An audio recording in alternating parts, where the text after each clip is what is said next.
a bad lady that was banned from having pets after she punched a ferret was caught walking a dog.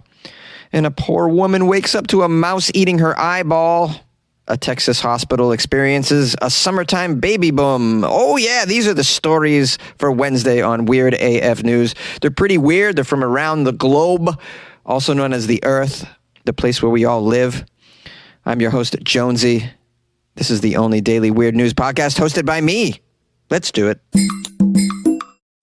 A lady banned from having pets for life after punching a ferret was caught walking a dog. Oh no, we must save the dog. Eventually she'll punch it or kick it. This lady clearly punches pets. A woman was banned from having her own pets after she punched a ferret years ago. Recently, she was caught walking a dog down the street. How do we know it's her dog? And it's not just a new gig she has as a dog walker. Imagine hiring a dog walker that previously was a ferret puncher. That would be shocking. You catch her punching your dog, kicking it. You're like, hey. I thought you were going to walk the dog. Sorry, I can't help myself. Previously reported Natalie Dendry. This is her name. In 2018, she was prohibited from owning or, quote, having control of any animals for her entire life after she attacked a ferret named Posh Spice. It doesn't indicate whether Posh Spice was owned by Natalie. I assume there was video of her attack on the ferret. I can't see why they would otherwise give her such a harsh sentence. At that time, the court heard the story that 41-year-old Natalie threw the ferret Posh Spice into the air before I really can't get over the fact that the ferret's named Posh Spice. So Natalie throws Posh in the air before repeatedly punching Posh Spice the ferret and then attacking Posh Spice the ferret again as Posh Spice the ferret attempted to escape. Now, despite given the ban and a community order of never having a pet ever again or controlling an animal, the police caught Natalie walking a dog along West Road in Newcastle. Oh, Natalie. Now it says here the officer that saw Natalie walking a mongrel on a leash happened to be the same officer that was involved in her original case. So she easily identified Natalie as she drove past her in the street. How small is this town? This little Newcastle place. About 8 people there. And they really give a damn about pets and pet well-being, which I'm all for. Can't be abusing your pets, especially ferrets, man. They're very small. They're easily hurt, it would seem to me. I never owned a ferret. I knew a guy once that owned a ferret, and it was a headache because the thing would just poop everywhere. Just little poops all over the place. Little tiny poops, difficult to clean up. Just a lot of ferret poop, man. I don't recommend a ferret as a pet. But if you are going to own a ferret, don't punch the damn thing. And while you're at it, don't name it after a Spice Girl either. I think that's pretty weird. A woman woke up to a mouse eating her eyeball. It's the Australian rodent plague. Did you guys know there's a rodent plague in Australia? All the rodents, tons of mice and rats. I think it's from the heat. It says here, just in case the ongoing Australian rodent plague wasn't horrifying enough, a poor farmer's wife has been hospitalized. She woke up in the middle of the night to a mouse eating her eyeball. I don't even know mouse ate eyeballs. What are they doing trying to eat her eyeballs? I feel like they would go for the fingertips first or something easily eaten. This poor lady that got her eyeball chewed on is one of the many victims of the unprecedented pestilence, which has seen millions of furry vermin wreak havoc on communities from Brisbane to Melbourne. Poor Australia, the furry vermin pestilence. In another stomach-churning incident last month, a farmer felt a mouse scurry across his face as he slept. That's not a big deal. I've seen rats run across people's face in the New York City subway. Right across the face, man. Yep. What did we do about it? Well, we gasped. We laughed. Then we went about our day because it's New York City and crap like that happens all the time, every second. Here's a quote from Mick Harris about the wake-up call. The mouse running across his face as he slept. Though I felt a tickly furry sensation as it crawled from behind my ear across my cheek. It made my skin crawl. My hair stood up. I jumped out of bed. For the rest of the night, I couldn't sleep a wink, till I caught the mouse in a trap under me bed. Caught that mouse. Oh. This guy's got traps all over his house, I'd imagine. You got to have traps all over your house when there's a pestilence, a vermin pestilence, a rodent infestation all over the country. Just weeks earlier, this dude's wife experienced a similar horror after she was woken up by one of the pests chewing on her wedding ring finger. Oh my goodness, I just mentioned earlier, what about chewing on a finger? Here it is, it's happening in the story later on. Wow, I'm like a psychic or something, man. You think this mouse was trying to get her wedding ring? Go take it down to the pawn shop. Down here at the pawn shop. Just weeks earlier, the wife experienced that horror. What do? They got 2 kids. This guy says, well, when you got kids, it makes you worry.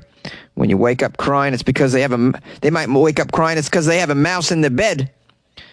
These rodent run-ins are more than just disgusting. They also have the potential to spread disease. As you know, one poor hotel owner nearly died after contracting something called leptospirosis, which is a bacterial infection that is found in the rodent's urine. Look out. The mice have also caused hundreds of thousands of dollars worth of crop damage, sparked by fires that they create gnawing through electrical cords, and they have even begun cannibalizing themselves. Here's a quote from someone named Xavier, which is like a cool name. I wish I had a cool name like Xavier. I wouldn't have had to have a nickname. I could have just kept my real name. The mice are into everything. If I walk out the door there now, stand still, they'll climb out my outhouse with my trousers. Inside of my trousers, they're just running about everywhere. My trousers, yes, I say the word trousers. I'm an Aussie. We say trousers. These rodents have taken over a lot of our homes, our sheds, our vehicles, our tractors, our outhouses, our trousers, trying to steal our wedding rings. They'll nibble on your eyeball if you let them, Hey. The infestation has gotten so bad that fed-up Aussies are calling for the scourge to be declared a natural disaster so that they can get insurance payouts for any mouse-induced damage, which in most cases isn't covered. Even if it mows on your eyeball, you can't claim that. Australia, man, it's just... The wildlife is bad enough. Now you get this rodent infestation. I feel terrible about it. Good luck, guys. Good luck. You like podcasts? You're listening to my podcast. Maybe you thought to yourself, I'd like to make a podcast. Too difficult. No, not with Anchor. Anchor has free creation tools that allow you to record and edit your podcast from your phone or your computer. Anchor distributes your podcast to Apple, Spotify, Stitcher, and more. They have advertising integration, so you can even make a little money off your podcast. Everything you need to make a podcast in one place. Download the free Anchor app or go to anchor.fm to get started. And good luck with your podcast. Good luck with your creation. Good luck with your life, man.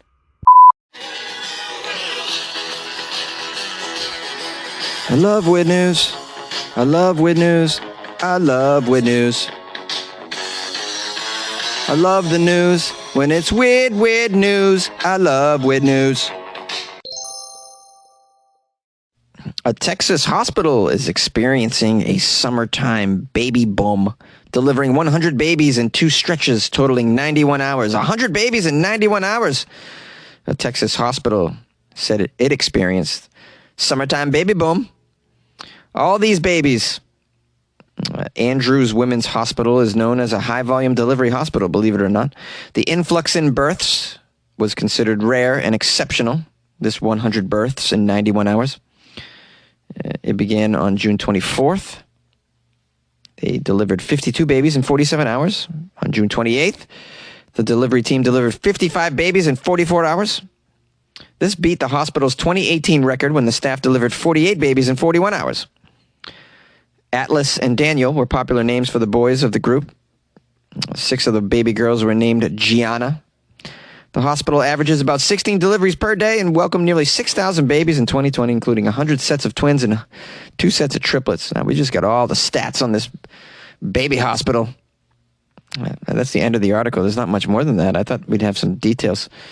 What are the theories behind this? These are COVID babies, I assume, right? Everybody just making sweet love 9 months ago, and because you're just stuck inside with someone, and before you begin hating them, maybe you're trying to make some sweet love, and then you hope that at the end of the quarantine you still like them, and then maybe you agree to stick together for the baby. This kind of thing, I hope these Texas babies have a good life, man. I'm pulling for them. It's a lot of babies in 91 hours. Did they all get the proper attention? I need to know, was there room for the babies, or did you have to put some of them in the parking lot under a tent?